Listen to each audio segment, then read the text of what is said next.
que usted está hablando hoy, pero fíjese lo curioso. Hay afán de que se discuta la reforma pensional por parte de los sectores afines al gobierno, pero ese mismo afán no se ve, por ejemplo, para que se cite al debate de la Comisión Séptima del Senado para votar las proposiciones en torno a la reforma a la salud. Pues mira, precisamente sucedió algo similar. Yo recuerdo estar hablando con alguno de los senadores que presentaron la proposición de archivo y le preguntaba por qué habían presentado la proposición de archivo, y él me decía que evidentemente faltaban espacios de socialización, que faltaba escuchar a distintos sectores, a pesar evidentemente de que todos hemos visto que la comisión estuvo realizando audiencias desde el mes de enero, ¿no? Mientras todo el mundo estaba en receso parlamentario, la Comisión Séptima estaba realizando audiencias a lo largo y ancho del país. Aún así, pues digamos, yo coincidí con el senador y le dije a la presidenta, pues muy bien, cítense, le recomiendo, porque yo no soy la presidenta, que se citen todos los espacios de socialización posibles hasta que todo el mundo esté, pues digamos, tranquilo y pueda avanzar en la votación. Pero lo que no es, lo que sucede es que finalmente ellos mismos tampoco quieren es arrancar a votar inmediatamente, no a realizar los espacios de escucha a la ciudadanía, y hoy pues me parece a mí un poco contradictorio. Quieren escuchar a todo el mundo cuando nos falta 2 debates en Cámara, es decir, 1 en plenaria y 2 debates en Cámara, para que se pase o no la reforma pensional, porque si no toca volver a radicarla nuevamente el 20 de julio. Lo mismo sucede, digamos, frente a la reforma a la salud, no existe ni siquiera el mismo afán y pues resulta un poco contradictorio. Entonces, pues yo, evidentemente nosotros estamos de acuerdo con escuchar, con realizar, que se realicen las audiencias, con poder escuchar a la ciudadanía, pero también es cierto que hay una zozobra en el país. La gente quiere saber cómo queda el sistema de pensiones, la gente quiere saber qué sucede con el sistema de la salud, sobre todo después del informe de la Contraloría que dice que hay 20 EPS comprometidas, que la situación no está nada fácil en los temas de salud y que podríamos tener una transición tranquila si se toman decisiones concertadas, si se toman decisiones que evidentemente pues permitan que esa transición se dé. El sistema de pensiones está quebrado a partir del 2047, ya el fondo no alcanza y por lo tanto son reformas necesarias y podemos tomarlas a tiempo y podemos consensuarlas y podemos dialogar para esa transición tranquila y no que se vean comprometidas por un lado las pensiones de los colombianos y por el otro lado la salud, cuando evidentemente además hay un compromiso y hay una deuda con millones de adultos mayores que no pudieron aspirar nunca a una pensión y que hoy se encuentran en la mendicidad o dependiendo de sus familias o en la informalidad. Entonces, pues bueno, vamos a ver también si son, vuelvo y repito, estrategias dilatorias o si definitivamente estamos listos, dispuestos para discutir, para debatir y consensuar. Senadora Pizarro, muchas gracias y éxitos. Hablamos en un rato para ver si se logró o no se logró el milagro. Existen los milagros en Semana Santa, de pronto se logra. Sí, ojalá, vamos a ver. 8:04, ya regresamos en Mañanas Blue. En segundo saludo desde Caracas a la doctora Corina Lloris, quien era la candidata de María Corina Machado de la oposición para la presidencia de Venezuela y a quien el régimen le impidió inscribirse hasta la fecha límite y el plazo que se cumplió a la medianoche del día de ayer.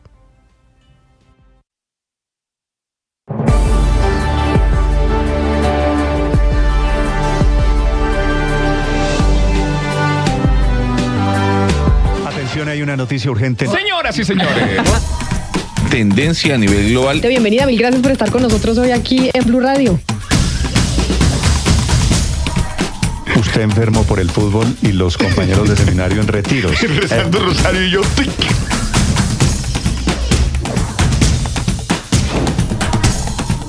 En noticia del momento urgente en Blue Radio. Blue, más que radio.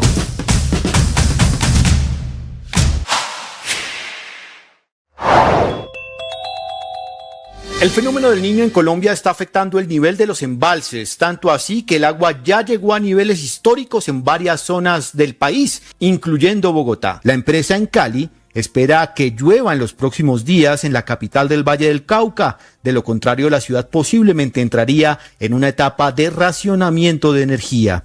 En Medellín, ya EPM no descarta ampliar el número de sectores con cortes programados de energía. Precisamente la Comisión Asesora de Coordinación y Seguimiento de la Situación Energética con respecto al fenómeno del Niño alertó por el aumento en la demanda que se ha dado principalmente entre usuarios residenciales y las pequeñas empresas que han aumentado su consumo de energía. Una de las medidas y recomendaciones que entrega esta comisión es que los usuarios residenciales, industriales y comerciales, especialmente en la zona Caribe, ajusten la temperatura de los aires acondicionados entre rangos de 22 grados y 24 grados Celsius. Abril será un mes de lluvias 1000, por lo menos así lo prevén las autoridades meteorológicas en Colombia. Sin embargo, esta temporada del Niño se va a extender en los próximos días. No quiere decir que la ola de calor y la alerta de sequía haya terminado en Colombia.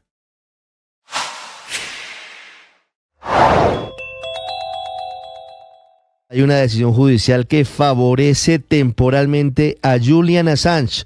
Por ahora, frena la extradición inmediata de Assange, el hombre de los Wikileaks, a los Estados Unidos. Recordemos que ya estaba autorizada su extradición y él había pedido al tribunal que le diera el derecho de apelación. Los jueces Victoria Sharp y Jeremy Johnson rechazaron casi todos sus argumentos. Sin embargo, le dijeron al final que tenía alguna base jurídica sólida para recurrir su extradición basada en 3 aspectos. Lo que pide el tribunal es a los Estados Unidos darle 3 garantías. La primera, debe asegurar que la libertad de expresión de Julian Assange esté protegida. Segundo, le exige a Estados Unidos que garantice que va a recibir un juicio justo pese a ser ciudadano australiano. Y el tercer punto es que no imponga la pena de muerte a Julian Assange. El gobierno norteamericano tiene 3 semanas para responder a estas 3 garantías que le exige la justicia inglesa, y si luego de esas 3 semanas no hay satisfacción con las garantías, recién ahí en una audiencia a finales de mayo se le diría a Julian Assange si se le da esa oportunidad original que él había pedido de apelar ese último recurso de extradición.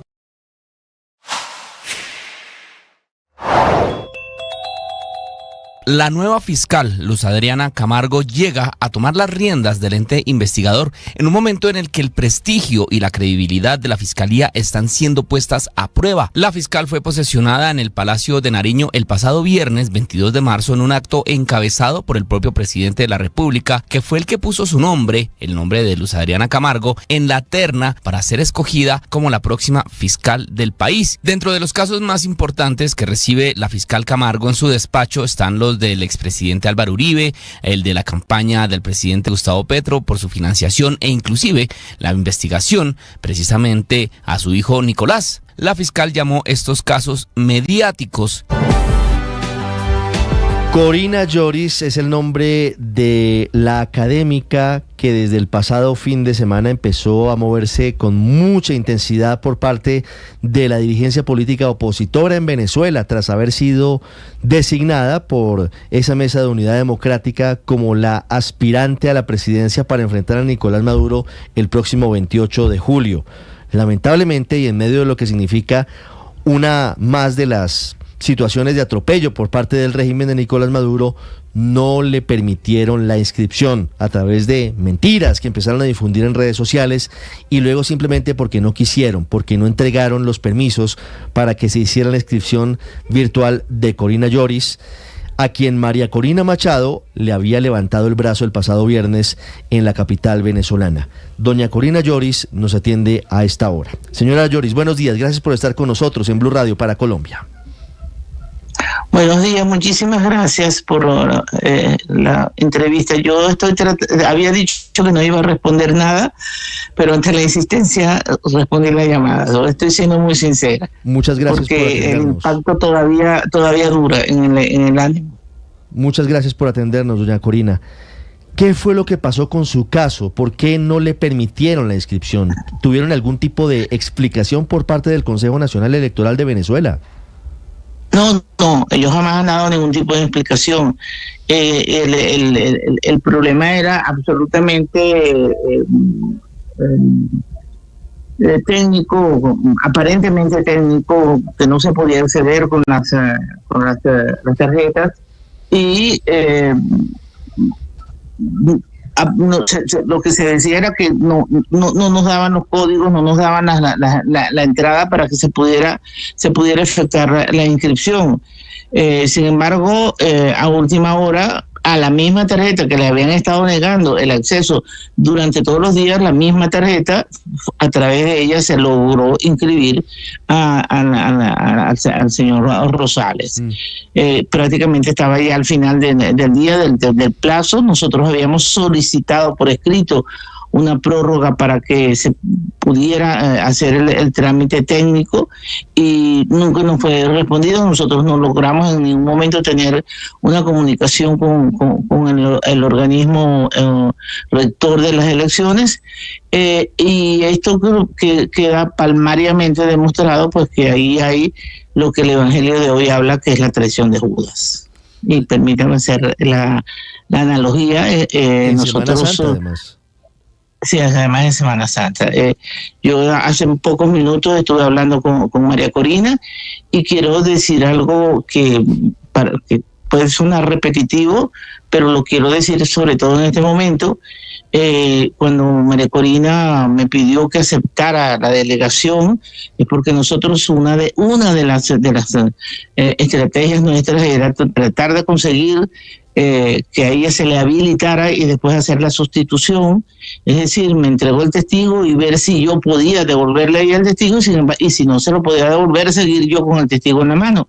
Y mi nombre fue respaldado unánimemente en la plataforma unitaria. Así es. De tal manera que lo que pasó anoche realmente es eso, una traición, una traición que solamente se puede explicar desde una componente hecha entre quien se postula y el gobierno, y dejar, digamos, con la esperanza a millones de venezolanos de que aquí se está buscando un cambio. Van a querer dar otra imagen, van a querer dar la imagen de que es para no dejar el puesto vacío que tenía que agregarse, pero fue en el último momento. Yo estaba contestándole a Fernando del Rincón cuando estaba pasando todo esto.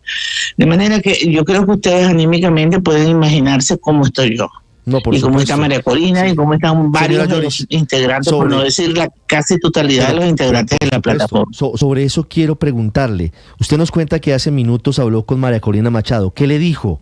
¿Hacia dónde va la posición de ella, que será determinante para saber el futuro político de Venezuela? Seguiremos luchando, seguiremos diciendo esto a la comunidad internacional, a la comunidad nacional, a las millones de personas que pusieron la fe en nosotros, porque yo quiero enaltecer mucho el gesto de María Corina cuando ella, habiendo ganado unas elecciones con un porcentaje nunca visto en ningún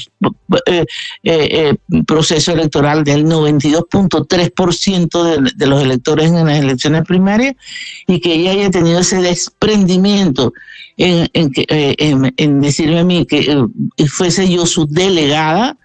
Y yo creo que hay que resaltar mucho ese papel de María Corina. No hay que olvidar lo que ha sido capaz ella en pro precisamente de la unidad que se representó, que se aceptara la candidatura mía por unanimidad en el acto, cuando el nombre fue presentado, e incluso que la presencia de todos ayer en la mañana cuando yo di la rueda de prensa. Sí, de tal manera que ¿cómo puede uno reaccionar ante una traición? Una traición es una traición. Claro, precisamente está en el noveno el círculo del infierno del Dante, y usted sabe a lo que yo me estoy refiriendo. Claro, señora Corina, en este caso, también en la plataforma unitaria está Manuel Rosales, de quien usted hoy dice, pues hizo esta jugada y es el Judas para al final tener a alguien de plataforma unitaria escrito en esas elecciones. ¿María Corina Machado contemplaría la posibilidad de invitar a votar por Manuel Rosales? No. De todas maneras, dejemos que María Corina, ella va a dar unas declaraciones, creo que va a grabar va a hacer una grabación.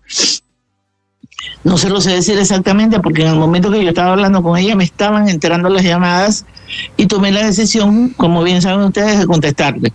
a pesar de que yo había rechazado varias de las llamadas ahora en la mañana, porque creo que tengo que dejar que ella de las declaraciones. Pero lo que sí nosotros hablamos muy claramente es que nosotros seguimos en la lucha y nosotros seguiremos solicitando unas elecciones libres, limpias y transparentes. Doña Corina, ¿el nombre de Enrique Márquez podría adecuarse frente a la posibilidad de lograr mayor consenso y eventualmente Enrique Márquez, que también se inscribió, logró inscribirse? Él se inscribió como se inscribieron los demás fuera de la plataforma. Sí. Él no pertenece a la plataforma, claro. E incluso dio unas declaraciones donde dice que él está alejado de la plataforma. Ese nombre, él no está en representación tampoco, de esta unidad. Exacto. Perdón que no le oí. Ese nombre, Enrique Márquez, tampoco podría eventualmente ser contemplado para ser apoyado por la plataforma de Unidad Democrática. Pero es que él ni siquiera compitió en las primarias. En las primarias él no compitió, él no formó parte como el otro grupo que también se lanzó por otro lado. Usted sabe que hay una lista de 10, 12 personas. Esas son personas que se fueron inscritas. Además, déjeme darle un dato que no sé si... Ajá. Dígame, pregúntame usted. Sí, no, usted habla de la traición de Judas por esa inscripción de Manuel Rosales. Ya le preguntaron por María Corina, pero usted descartaría por completo que la plataforma unitaria intente una negociación con él buscando ganarle al chavismo, que entendemos sería el fin común de la oposición, ¿no? Pues yo creo que sí lo descarto. Si la plataforma estuvo reunida hasta el minuto uno, el último minuto, faltaba un minuto para que se cerraran inscripciones, cuando incluso estaba alguien dando unas declaraciones. Yo le repito que yo no estaba allí, yo estaba respondiendo unas entrevistas, y yo estaba hablando con Fernando del Rincón en vivo. Y cuando yo terminé mi entrevista con Fernando del Rincón, me empezaron a llegar las noticias hasta que me avisaron lo que había sucedido. De tal manera que no creo yo, evidentemente que algunas personas podrán quebrarse en medio de eso. Usted sabe cómo son estas cosas en estos momentos. Pero dentro de la plataforma hay personas y grupos, representantes de asociaciones políticas que no están de acuerdo con esto, porque esto se tenía que tomar una decisión en que preservara la unidad. Y la unidad significaba que hubiese una aceptación de todos los integrantes de la plataforma. Claro. En este caso, doña Corina, en este caso, lo que pasó con Un Nuevo Tiempo, que estuvo durante todo el fin de semana acompañando las reuniones de la plataforma y al final de manera inexplicable aparece inscrito, para usted evidentemente es una traición. ¿Manuel Rosales pudo haber pactado con el régimen para que le permitiera inscribirse? Pero claro, pero por eso es que le dice la semejanza con la traición de Judas. ¿Hasta qué momento está Judas con Cristo? No, pues ¿hasta qué momento está? Hasta el último momento, hasta cuando llegan por él los soldados romanos. Exactamente, por eso estoy haciendo la analogía. Usted me la está entendiendo, y todo el que conoce la tradición de Judas sabe a lo que me estoy refiriendo. Compartes la mesa, compartes todo, y de pronto vendes, te transas. No sé cuál fue el mecanismo que utilizó el gobierno, y lo ignoro, no quiero especular. Y no solamente es, digamos, a Corina Lloris o a María Corina Machado, es a lo que nosotros estábamos representando. Yo estaba representando la unidad perfecta, como la calificó uno de los políticos, porque se pusieron todos de acuerdo y levantaron la mano y dijeron, sí, es que es ella. Sí. Y de pronto nosotros una semana después nos encontramos con esto. Bueno, podemos, una traición no tiene mayor calificativo que su propio nombre. No hay nada peor que una traición. Doña Corina, desde la distancia, durante este fin de semana, empezamos a leer información proveniente de periodistas serios, informados, que empezaban a hablar de una situación que para nosotros es absolutamente atípica y no es explicable en democracia. Y es que el CNE de Venezuela aparentemente le consultaba al régimen de Nicolás Maduro qué candidatos podría inscribir y cuáles no. Y se habló de un término que yo quisiera que usted me diera su opinión sobre el mismo. ¿Qué candidatos o candidatas podrían ser o no potables? Potables. Bueno, ¿qué opinión tiene frente a lo que pasó el fin de semana frente a esto que es al final el descubrimiento pleno para quienes todavía tienen dudas de que en Venezuela no hay democracia? Fíjese lo siguiente, para nosotros la palabra la conocemos muy bien y la usamos muy bien. No sé si para el resto de Latinoamérica, como yo le decía anoche a Del Rincón, porque yo usé anoche esa expresión, tiene y se entiende en su totalidad. Nosotros, por ejemplo, hablamos, esa es agua potable. La palabra tiene el uso cotidiano y coloquial con lo del agua. Una cosa es el agua que usted pueda sacar de un grifo, que puede estar contaminado, que puede producirle usted una enfermedad, que no está esterilizada, llámelo como usted quiera, y nosotros decimos esa agua es potable, significa con esa agua nosotros no nos vamos a intoxicar. Tomar esa agua no nos va a hacer daño. Entonces, la palabra potable tiene ese significado, esa connotación. Es algo que no es dañino, que no me va a producir ningún perjuicio a mí. Entonces, cuando se ha hablado de candidatos potables, potables para el régimen, entonces lo que se está indicando es que para ellos ese o esos candidatos no les representan un peligro para su permanencia en el poder, porque aquí lo que hay que entender desde el primer momento es que la lucha del régimen es no perder el poder, y ante el resultado de las elecciones primarias, en donde María Corina obtuvo prácticamente el 93% de los votos que se emitieron en ese momento, es un fenómeno realmente inédito en la historia de la política.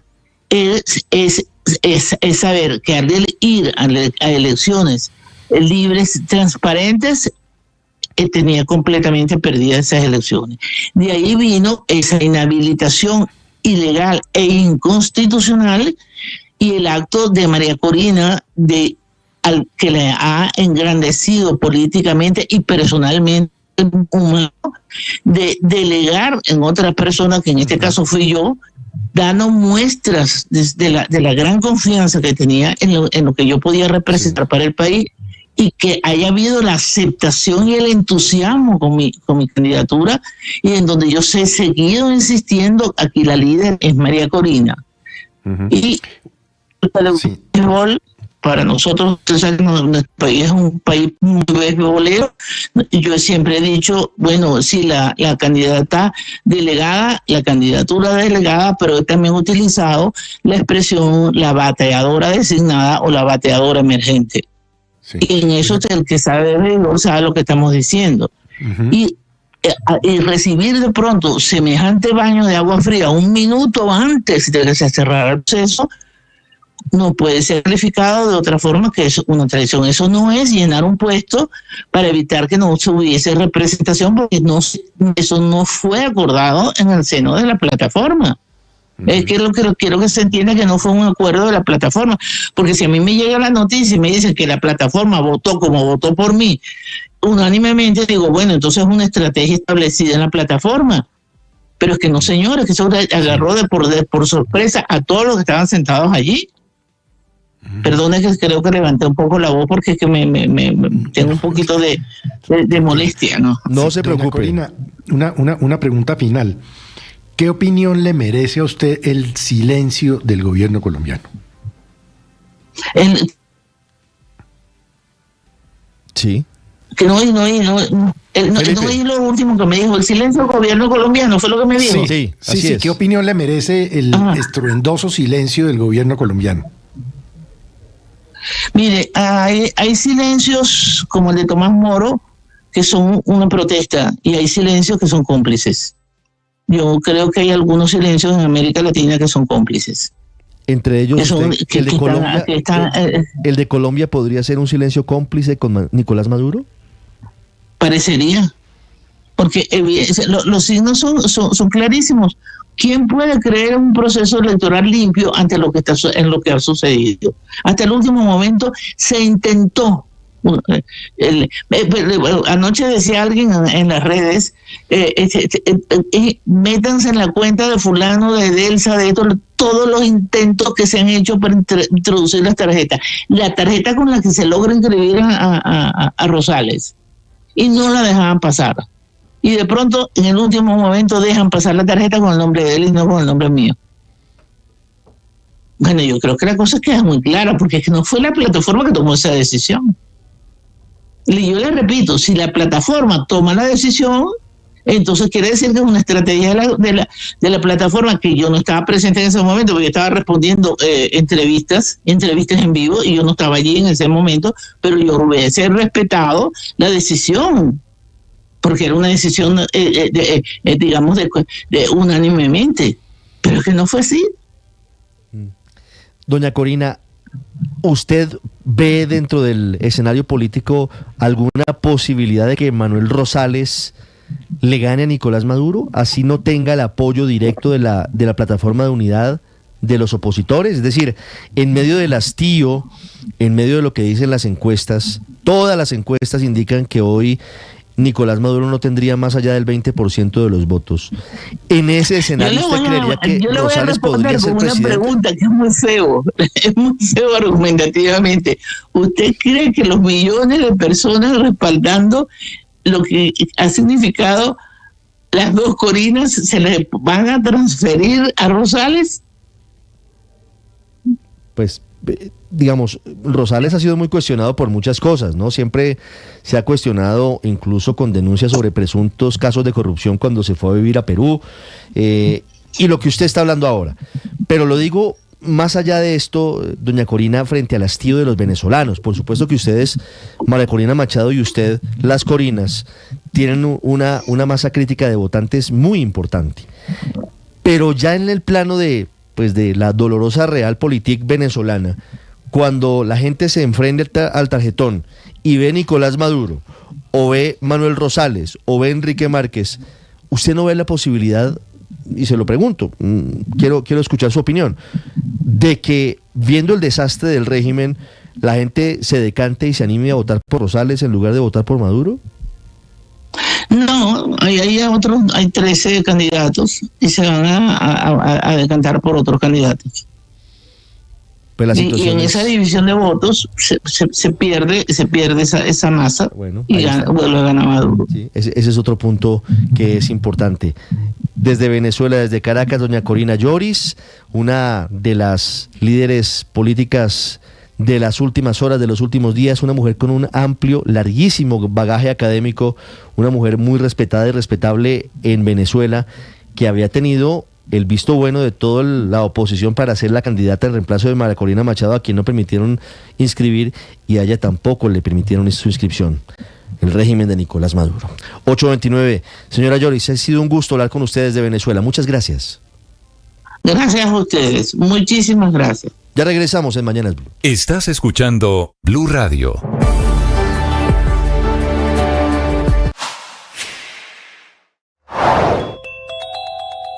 Buenas noticias para millones de colombianos en materia de economía. De un lado, la reducción en las tasas de interés de referencia del Banco de la República, cuya Junta recortó los intereses el viernes pasado en 50 puntos básicos, medio punto porcentual, bajándolos del 12,75 al 12,25% y acelerando así la reducción en el costo del dinero para 13,5 millones de colombianos que tienen créditos con el sector bancario, casi 14 millones de colombianos que van a pensar en sentir un mayor alivio sobre su bolsillo durante los próximos 6 meses calendario, gracias a este nuevo bajón en los intereses por tercer mes consecutivo, y desde que alcanzaron un pico máximo del 13,25% el año pasado, en un intento del Banco de la República por frenar la fuerte carestía que se presentó en el país como consecuencia de la reactivación económica tras la pandemia.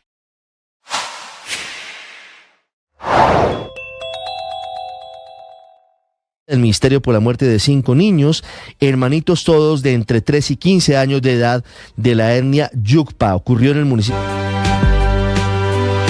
8:30 minutos, Felipe. Doña Corina Lloris es un fenómeno. La conocían en Venezuela en el ámbito académico, pero usted la escucha con toda la vehemencia. Era la representación, o es la representación clara de lo que hoy está pensando la oposición venezolana. Y fíjese lo que va a pasar, y es un desafío muy grande. Dentro de los 13 candidatos que se inscribieron, que permitió inscribir al régimen, están 2 nombres que eventualmente podrían llegar a ganarle a Nicolás Maduro, a pesar de que hoy no marcan en las encuestas, pues porque no se han medido. Manuel Rosales, a quien han acusado de colaboracionista, lo han denunciado por corrupción, estuvo perseguido por Hugo Chávez, fue candidato presidencial, perdió con Hugo Chávez. Y Enrique Márquez. Al final hay 2 opciones, Felipe. O María Corina Machado, que tiene una muy importante favorabilidad, se decanta por apoyar alguna de las candidaturas de las que están inscritas, o, que no lo veo posible, va hacia lo que ya ha ocurrido, y es que llama a la abstención, lo cual ya se ha visto que es una fórmula que fracasa, evidentemente. Ese no es el camino en Venezuela. Yo pues oyendo ahora a doña Corina, yo no veo a Corina Machado ayudándole a ninguno de estos 2 personajes, porque los consideran traidores, básicamente. Yo no creo, porque si hay una de las características que tiene María Corina Machado es la coherencia, siempre la ha tenido. Y yo no la veo apoyando a ninguno de estos 2. Pero Felipe, la gran pregunta que se deben hacer una reelección ilegal de Maduro. La gran pregunta que se tienen que hacer los venezolanos es si es mejor que siga Maduro, que todos sabemos el nivel de desastre, dictador, incompetencia, en fin, o que gane Judas, ¿no? Qué tragedia la que tiene el pobre pueblo venezolano. Pero miren, Ricardo, hay algo muy interesante que hay que observar, y es que todos estamos de acuerdo que en Venezuela no hay democracia, que el régimen ha sido capaz de penetrar y de controlar todas las instancias del poder, por eso a discreción va inhabilitando candidatos a diestra y siniestra, pero pareciera que el poder electoral, la capacidad de comprar o de fingir una elección, no la tienen. Perdieron en el estado de Barinas, que es el estado original de Chávez, y perdieron contra su opositor. Ahí le cambiaron también varias veces el candidato y ganó el opositor a Maduro. Hicieron repetir 3 veces las elecciones. Claro, y podría veces repetirse, y eso lo que demuestra es que en Venezuela todavía ese poder electoral no está cooptado, o no está cooptado por lo menos para fingir, escúcheme Ricardo, para fingir una victoria cuando la derrota es tan apabullante, porque es que Maduro perdería de manera apabullante contra María Corina Machado, seguramente contra la persona que acabamos de entrevistar. Pero la pregunta es, cualquiera de estos 13 candidatos tiene una característica en general, y es que el régimen los dejó inscribir. ¿Por qué? Porque seguramente les permite ser cooptables, digámoslo así. Porque son potables. Porque seguramente permitirían un acuerdo de impunidad con Maduro. Y la pregunta que tenemos que hacernos, o que deben hacerse los venezolanos, es: quizá esta sea la fórmula imperfecta, sin duda alguna, de una posible transición en Venezuela.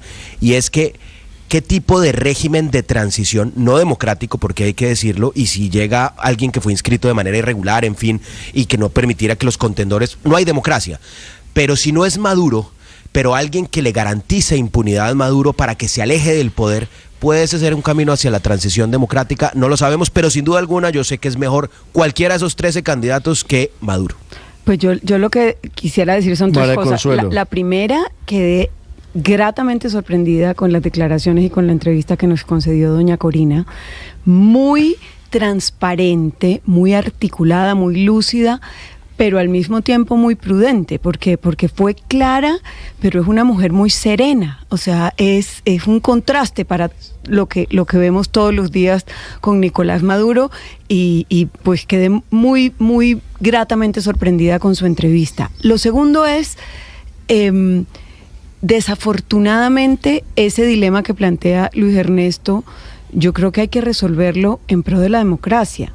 Y ellos deben superar el dolor que tienen en este momento, que sin duda pues han recibido una bofetada, además impotencia, porque es que cuando uno ve que cometen estos atropellos a la democracia y a las reglas de juego de una manera tan flagrante, tan descarada como lo que hicieron anoche, pues es muy frustrante, pero deben superar la frustración para apoyar a alguien. Es muy triste terminar en esa encrucijada de las dos personas que ellos consideran traidores, pero es mejor eso que seguir con Maduro. Yo en eso estoy de acuerdo con Luis Ernesto.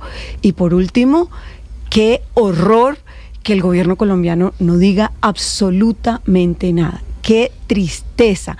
Qué falta de representación la que siento hoy con la Cancillería colombiana y con el gobierno colombiano al no pronunciar una sola palabra ante estos atropellos. Entre otras contra cosas porque, según lo han advertido diferentes personas, podría venir una nueva oleada masiva de migración desde Venezuela hacia Colombia en caso de que Nicolás Maduro se perpetúe en el poder. Es decir, si Maduro llegara a ganar el 28 de julio, la situación lleva a que muchos venezolanos, según las encuestas, según diferentes análisis, de nuevo buscarían migrar. Inicialmente, ¿hacia dónde? Pues hacia Colombia, que es el país vecino. Es que acuérdese que ahora en abril, Felipe. Acuérdese que ahora en abril deben entrar nuevamente en vigor las sanciones del gobierno de los Estados Unidos, ¿no? Así es.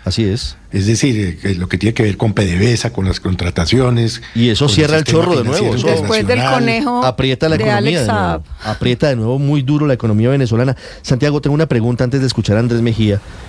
¿No podía hacerse la inscripción físicamente? Es decir, la señora Corina no podía haber ido presencialmente al CNE a hacer la inscripción, tenía que ser virtual.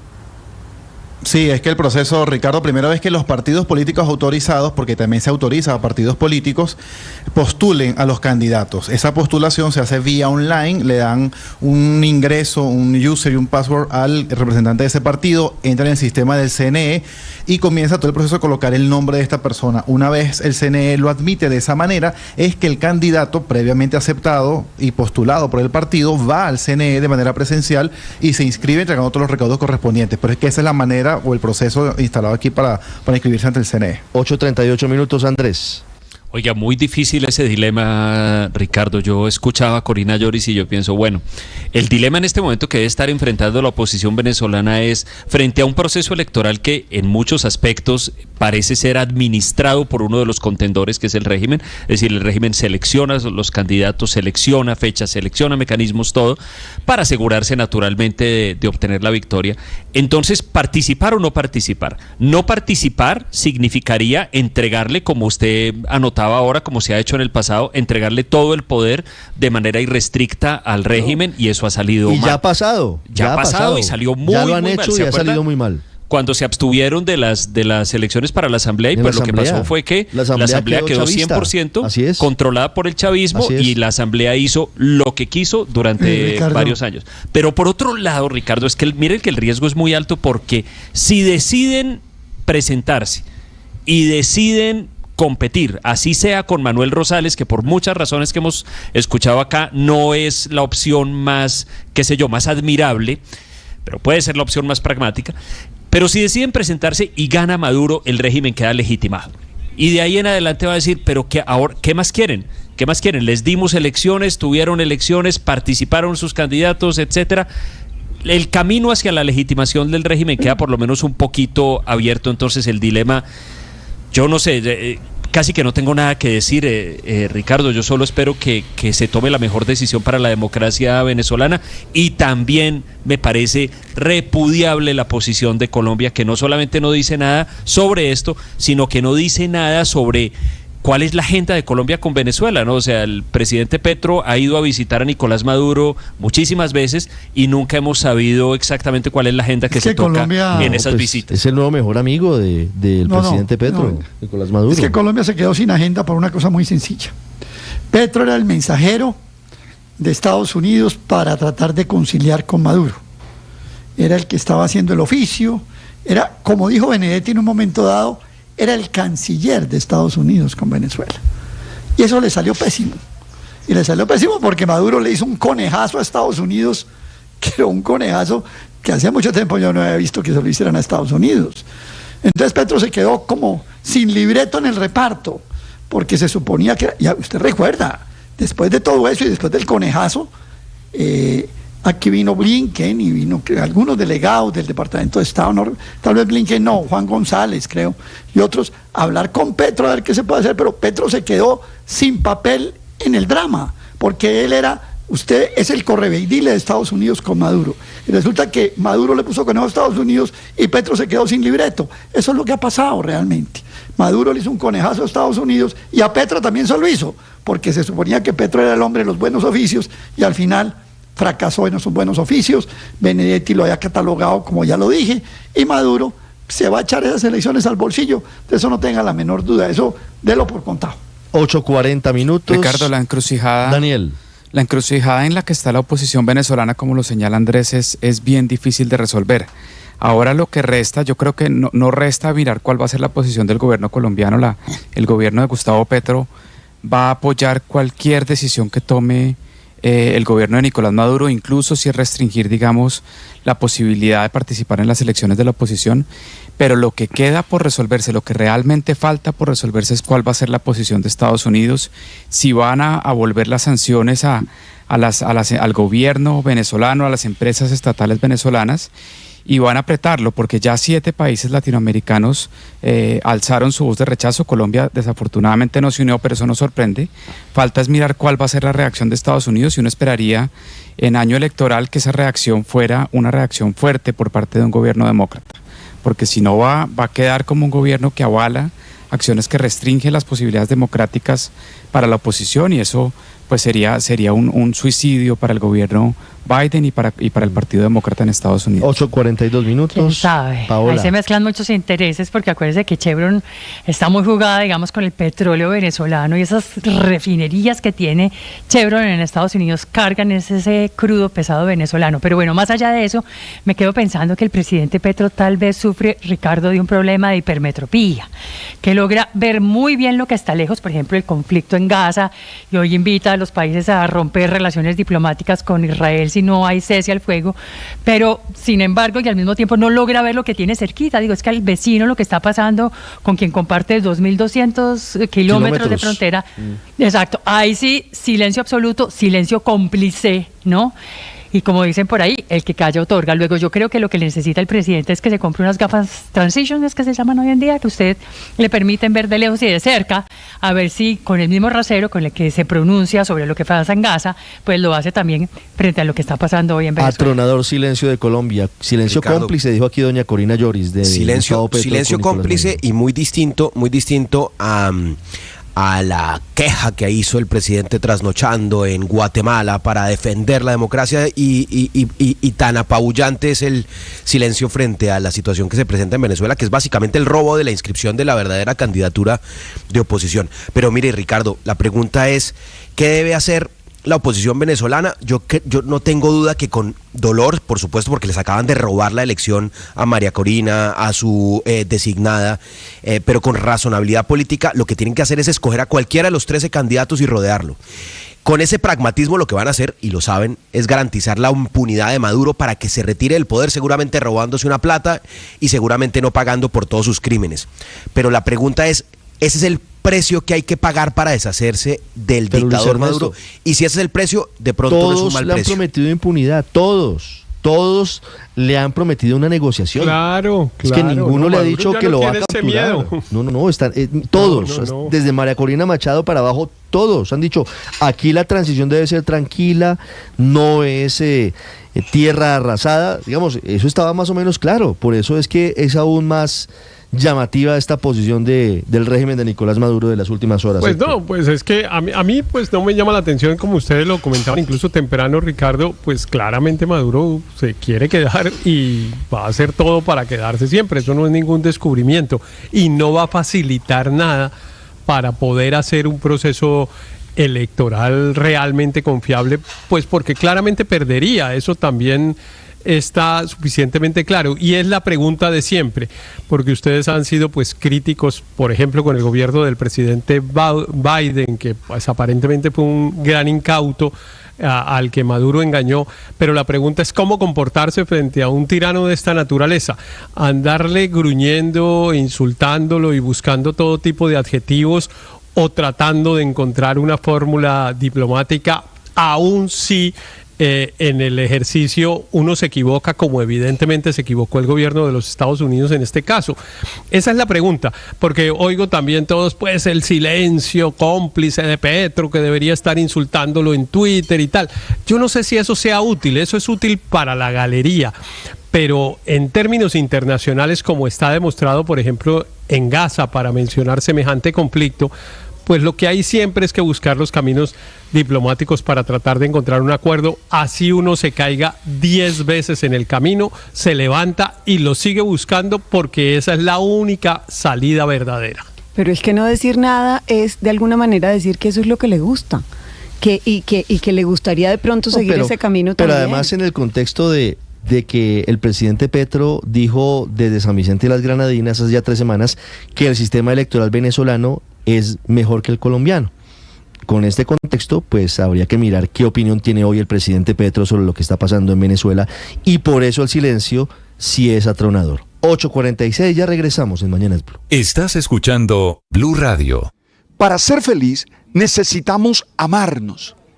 Esto implica ser capaces de reconocer nuestras cualidades, nuestras virtudes, pero también entender que muchas veces nosotros fallamos, nosotros nos equivocamos. Es más, nos herimos con nuestras palabras, con nuestras decisiones, con nuestras relaciones. Nos causamos heridas profundas. Y eso implica que tomemos la decisión de perdonarnos, de reconciliarnos, de aceptar que fallamos, pero que somos nosotros y que podemos seguir adelante. Te propongo 3 acciones para ese perdón a sí mismo. 1, dar gracias por tu vida. Dar gracias por lo que eres, por tu historia, por tus relaciones, por tus victorias. 2, expresarte palabras de elogio. Sí, no tengas miedo, autoelógiate. Y 3, construye una vida en la que siempre puedas tener nuevas oportunidades. Eso te va a ayudar a ser capaz de perdonarte. ¡Ánimo! Tú sabes.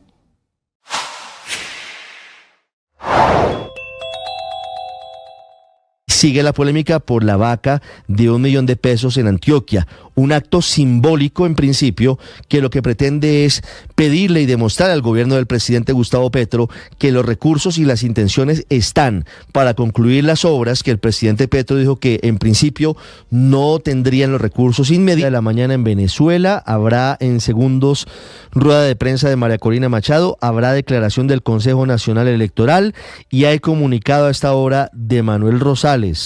Judas, según dijo aquí doña Aurina Lloris. Santiago Martínez.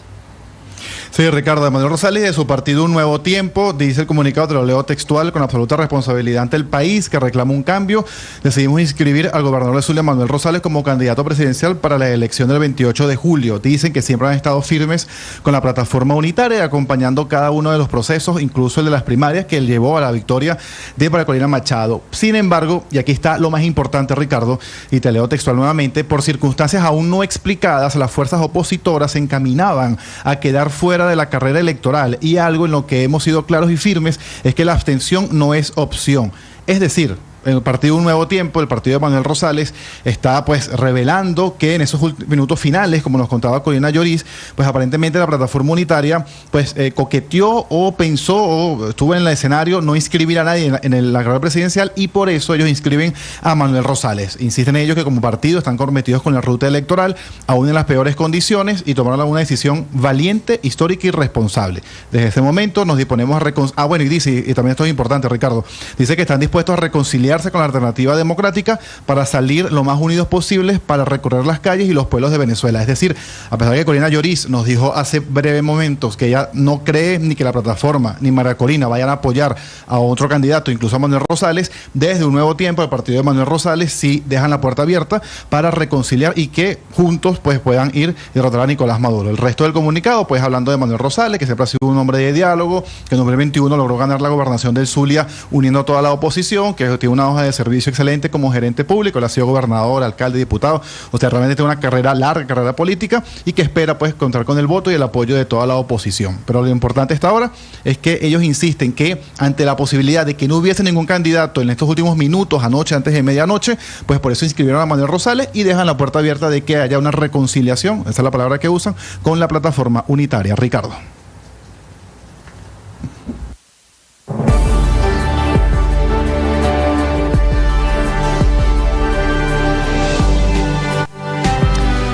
8 de la mañana, 50 minutos. El año pasado crecieron más de un 14% las inversiones de los estadounidenses en Colombia. El balance lo está entregando la Cámara Colombo-Americana AmCham Colombia, basándose en cifras oficiales del Banco de la República.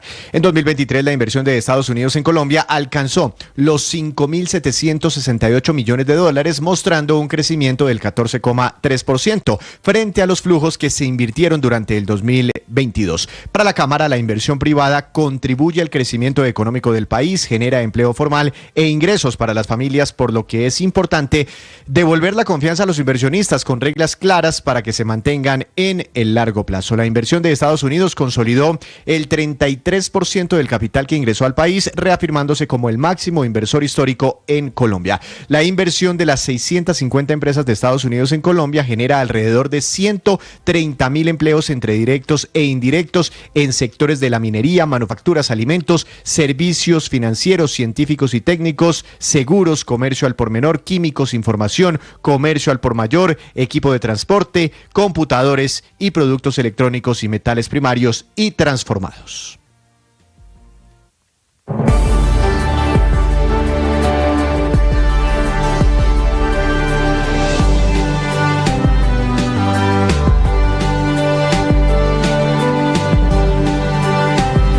852, 9 millones de vehículos se van a mover en el país durante esta Semana Santa, de los cuales ya 3 millones, una tercera parte, se movieron en este puente festivo, marcando así para muchos el inicio de la Semana Mayor, donde se estima una ocupación hotelera entre el 55 y el 60%, según pronósticos de la Asociación Hotelera y Turística de Colombia, Cotelco, lo que representa un incremento de entre 9 y 12 puntos porcentuales frente al año pasado, cuando la ocupación hotelera se ubicó entre el 43 y el 51% durante la Semana Santa del 2023, hecho tras el aumento del IVA del 0 al 19% en los servicios de alojamiento y el aumento también del IVA del 5 al 19% para los tiquetes aéreos. Dos golpes que ya asimilaron los colombianos, quienes van a viajar y van a pasear mucho más este año durante la Semana Santa del 2024. Estás escuchando Blue Radio.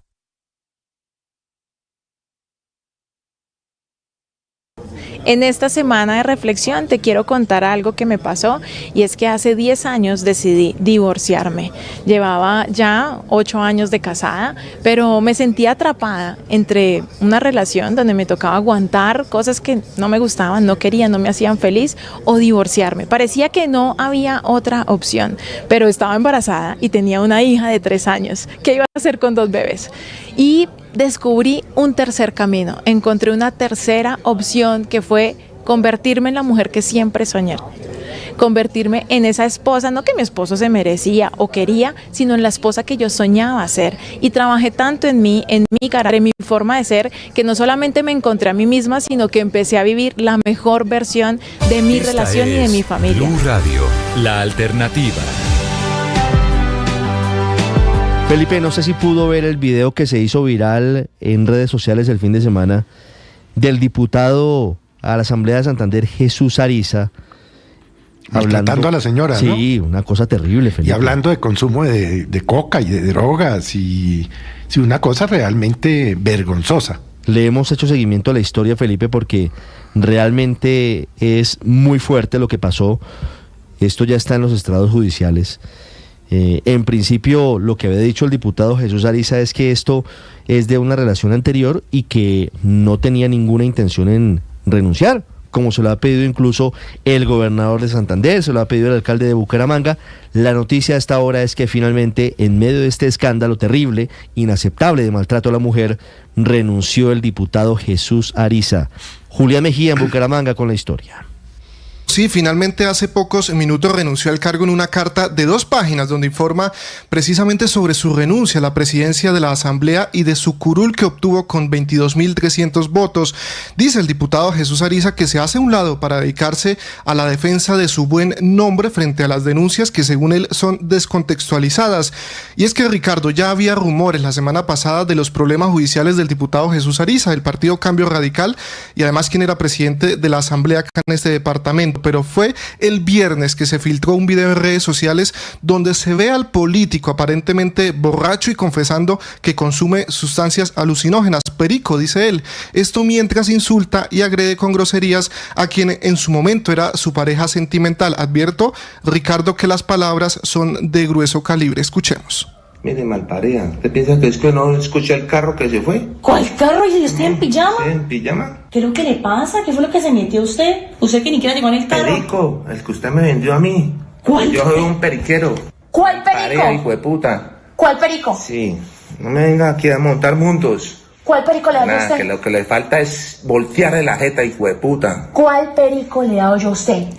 Uy, Jesús, ¿a qué huele? Sale con su madre, malparida, a lo que yo huela. ¿Cómo la ve? ¿Cómo la ve? Y esas son las palabras del diputado, hasta hoy presidente de la Asamblea de Santander, Jesús Ariza. El video es de un poco más de 2 minutos. Siguen las agresiones e incluso amenaza a la mujer con acabarla, refiriéndose a asesinarla. Pues la denuncia fue hecha en la Fiscalía por la propia expareja del diputado y en diálogo con Blue Radio y también con Noticias Caracol amplió sobre el contexto del video. Esto es lo que dice la mujer. Es un video del 2022. En ese momento yo me encontraba embarazada. Y ese es en realidad uno de tantos videos. En este momento está por acceso carnal violento. Obviamente tiene también violencia intrafamiliar. Según denuncia la mujer, son 7 videos que ya están en poder de la Fiscalía y que comprobarían varios delitos por parte del hasta hoy presidente de la Asamblea de Santander, entre esos el de acceso carnal y también violencia intrafamiliar. El diputado Jesús Ariza, el viernes en la noche, en una rueda de prensa sin contrapreguntas, se defendió también de las acusaciones. Yo nunca en mi vida he consumido sustancias alucinógenas. Nunca. Yo invito, si es posible, de hacerme una prueba de forma inmediata, en las veces que sea requerido. Nunca. En su momento, en el video, yo salgo con un vocabulario que no es el correcto, vuelvo y pido disculpas, pero esto fue un video provocado. Por este escándalo, Ricardo, desde diferentes sectores habían pedido al diputado Jesús Ariza que renunciara al cargo y políticos aliados ya le estaban dando la espalda. Uno de esos, quien lo estuvo acompañando en campaña, es el gobernador de Santander, Juvenal Díaz, quien le pidió hacerse a un lado mientras avanzaba la investigación. Le pedimos al diputado Jesús Ariza que se aparte del cargo de presidente de la Asamblea por la majestad de ese cargo para que pueda afrontar con tranquilidad la defensa dentro de las normas del debido proceso. Y es que, Ricardo, desde el viernes estaba desaparecido el diputado Jesús Ariza. Lo hemos tratado de contactar por cielo y tierra, sin embargo, pues la respuesta ha sido negativa. Ya en esta carta dice el diputado que reitera su absoluta inocencia y que en ningún momento ha incurrido en conducta penal de violencia intrafamiliar o acceso carnal violento en contra de la denunciante, la señora Stephanie Pico Tenorio, y que además nunca ha tenido ni tendrá el ánimo de causarle ningún daño a su integridad personal. Eso es lo que dice la carta, sí, Ricardo. Pero lo increíble, Felipe, es que el ahora exdiputado Jesús Ariza considera que lo grave es que eventualmente se diga que es consumidor o no de drogas.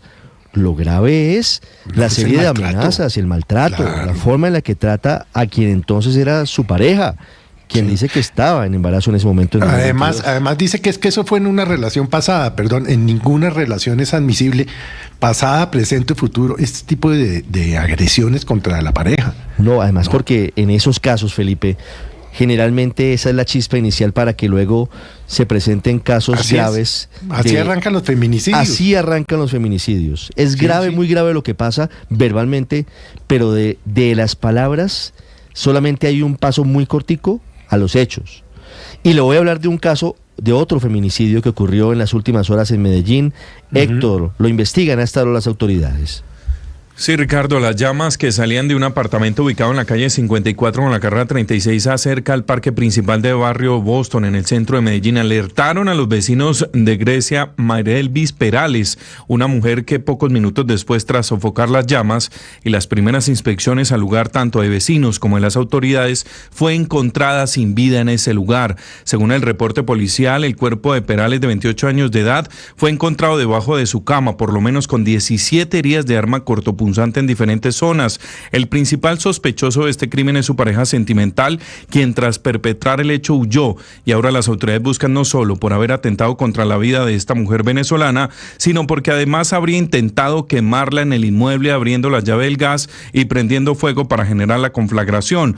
Con este hecho, según los registros oficiales, ya son 8 las mujeres asesinadas en Medellín en lo corrido de 2024, pero lo que más preocupa, Ricardo, es que de los casos, 6 se han tipificado como violencia de género, es decir, feminicidio, Ricardo.